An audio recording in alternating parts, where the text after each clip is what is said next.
Hace apenas unos días parecía que el mercado de fichajes había enloquecido. Todo comenzó cuando el Barcelona empezó a buscar al delantero que debía liderar su nuevo proyecto deportivo, Julián Álvarez. Diversos reportes aseguraban que el club blaugrana estaba dispuesto a realizar uno de los esfuerzos económicos más grandes de los últimos años para convencer al Atlético de Madrid. Pero entonces ocurrió algo completamente inesperado. De un momento a otro apareció el Real Madrid. La prensa comenzó a hablar de una posible oferta cercana a los 150 millones de euros por el delantero argentino. Lo extraño era que Julián nunca había parecido una prioridad deportiva para los blancos. Más bien, aquella maniobra se interpretó como una forma de encarecer la operación, complicarle el fichaje al Barcelona y enviar un mensaje muy claro al mercado. El Madrid estaba dispuesto a gastar una auténtica fortuna. Y fue justo ahí donde todo empezó a descontrolarse, porque cuando el Real Madrid decidió negociar por el futbolista que realmente buscaba, Yan Diomandé, el Leipzig ya había visto aquella supuesta capacidad económica y terminó cerrando la operación por una cifra cercana a los 140 millones de euros. De pronto, el club blanco había comprometido una cantidad enorme de dinero y, según distintos periodistas, eso enfrió otro movimiento que llevaba tiempo rondando los despachos del Santiago Bernabéu, el de Rodri Hernández. Mientras el Madrid reorganizaba sus prioridades, el Barcelona detectó la oportunidad. Los reportes más recientes comenzaron a señalar que el conjunto culé avanzaba con el entorno del mediocampista español para intentar convertirlo en el gran fichaje del verano. Entonces me hice una pregunta: ¿en qué momento los fichajes dejaron de emocionarnos para únicamente comenzar a alegrarnos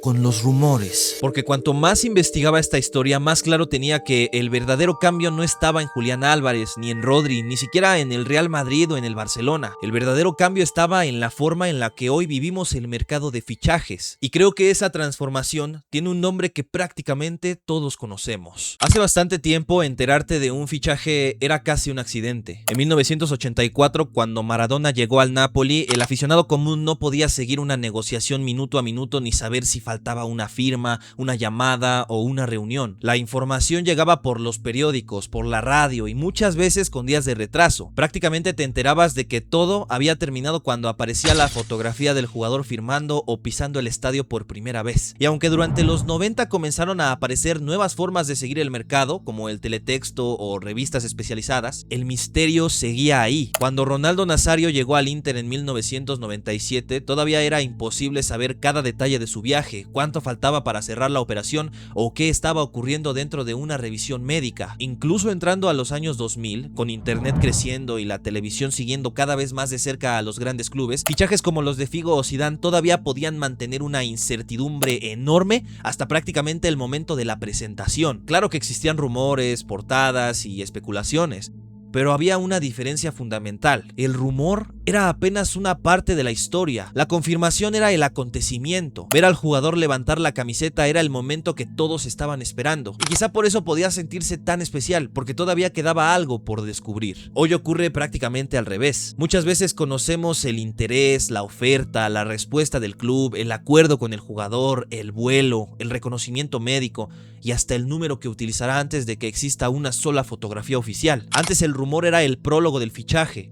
Hoy, en muchas ocasiones, termina siendo la historia completa. El gran cambio empezó cuando Internet dejó de ser únicamente un lugar para leer noticias y se convirtió en un lugar para seguirlas en tiempo real. A partir de 2010, Twitter cambió por completo la forma en que consumíamos información deportiva. Ya no había que esperar al periódico del día siguiente ni al noticiero de la noche. Si algo ocurría a las 3 de la tarde, a las 3:01 ya podía estar dando la vuelta al mundo. Y con esa velocidad apareció también una nueva figura, el insider. Periodistas como Gianluca Di Marzio empezaron a especializarse prácticamente por completo en seguir el mercado, rastreando reuniones entre agentes y directores deportivos, movimientos en hoteles, restaurantes o aeropuertos y cualquier señal que pudiera anticipar una negociación. Poco a poco, ese modelo que había nacido alrededor de la televisión italiana encontró en las redes sociales el lugar perfecto para crecer, porque el mercado ya no necesitaba esperar a que existiera una noticia completa. Bastaba con saber que las partes seguían hablando, que una reunión había sido positiva o que todavía faltaba faltaban algunos detalles financieros para tener una nueva actualización. Y sin darnos cuenta, pasamos de esperar 24 horas para conocer un fichaje a querer saber cada 24 minutos qué estaba pasando con él. El rumor dejó de acompañar al mercado y empezó a alimentarlo. Y fue claramente dentro de ese nuevo mercado donde apareció alguien que terminó entendiendo el juego mejor que prácticamente todos los demás. Fabrizio Romano comenzó muy joven, escribiendo para medios locales en Italia cuando apenas tenía 18 años. Su primer gran contacto con el mundo de los fichajes llegó gracias a un agente italiano relacionado con la Academia del Barcelona, quien comenzó a compartirle información sobre movimientos de futbolistas jóvenes como Mauro Icardi y Gerard Deulofeu. Poco después terminaría llegando a Sky Sport y trabajando alrededor de Gianluca Di Marzio, precisamente uno de los periodistas que había ayudado a desarrollar esa nueva forma de seguir el mercado casi como si fuera una investigación permanente. Pero Fabrizio hizo algo diferente, no se limitó a buscar exclusivas, entendió que el verdadero producto ya no era solamente descubrir quién iba a fichar por quién, sino acompañar al aficionado durante todo el proceso. Ahí probablemente está la clave del por qué terminó siendo tan influyente. Durante los mercados de fichajes puede trabajar jornadas prácticamente interminables, siguiendo conversaciones durante 18 o incluso 20 horas al día. Pero su ventaja nunca fue únicamente trabajar más. Fabrizio consiguió convertir toda esa información dispersa en algo extremadamente sencillo de consumir. Un periodista local podía tener una noticia sobre un futbolista portugués, otro conocer detalles desde Italia y alguien más disponer de información desde Inglaterra. Romano centralizaba todas esas piezas, las verificaba y después las llevaba a millones de personas utilizando exactamente el mismo lenguaje en Twitter, Instagram o YouTube. En otras palabras, convirtió un mercado lleno de fuentes diferentes en una especie de transmisión global que nunca se apaga. Y dentro de esa transmisión apareció una frase que terminó convirtiéndose prácticamente en una institución. Here we go. Porque nunca significa simplemente que un fichaje parece probable. Para su audiencia funciona como el momento en el que la especulación termina y comienza la certeza. Es su sello, la manera de decir que los clubes y el jugador llegaron a un acuerdo y que salvo algo extraordinario, la operación está cerrada. En un internet lleno de cuentas falsas, rumores reciclados y supuestas exclusivas, aquella frase terminó funcionando casi como una certificación. Ya no hacía falta esperar al comunicado del club para creer que un jugador había fichado. Bastaba con leer 3 palabras escritas por un periodista. Claro que detrás de estas 3 palabras existe una red enorme de información. Romano mantiene comunicación directa con agentes, intermediarios, directores deportivos e incluso futbolistas, y antes de dar por cerrada una operación, busca contrastar la información con distintas personas involucradas. Pero ahí aparece una parte mucho más interesante de todo este fenómeno, porque quienes le entregan información tampoco lo hacen únicamente por amistad o por amor al periodismo. En el mercado moderno, una filtración puede tener valor. A una gente le puede interesar que millones de personas sepan que varios clubes siguen a su futbolista. Un club puede dejar circular un nombre para medir cómo reaccionaría su afición antes de realizar una inversión enorme. E incluso puede filtrarse que un jugador está disponible para provocar que aparezcan nuevos compradores. Y para el periodista, naturalmente, tener acceso a esas conversaciones significa conseguir información antes que el resto. Todos obtienen algo. Por eso sería demasiado sencillo culpar a Fabrizio Romano de haber destruido el misterio de los fichajes. Él no inventó las filtraciones, tampoco inventó los rumores y mucho menos creó las redes sociales. Lo que hizo fue entender mejor que nadie cómo funcionaba el nuevo ecosistema y convertirlo en un producto que millones de personas quieren consumir todos los días. El problema es que su éxito también demuestra algo bastante extraño. Llegamos a un punto donde muchas veces confiamos más en el here we go que en la propia presentación del futbolista. Y si ya conocemos el final antes de que el club tenga oportunidad de contárnoslo, entonces puede que el verdadero cambio nunca haya estado solamente en los periodistas. También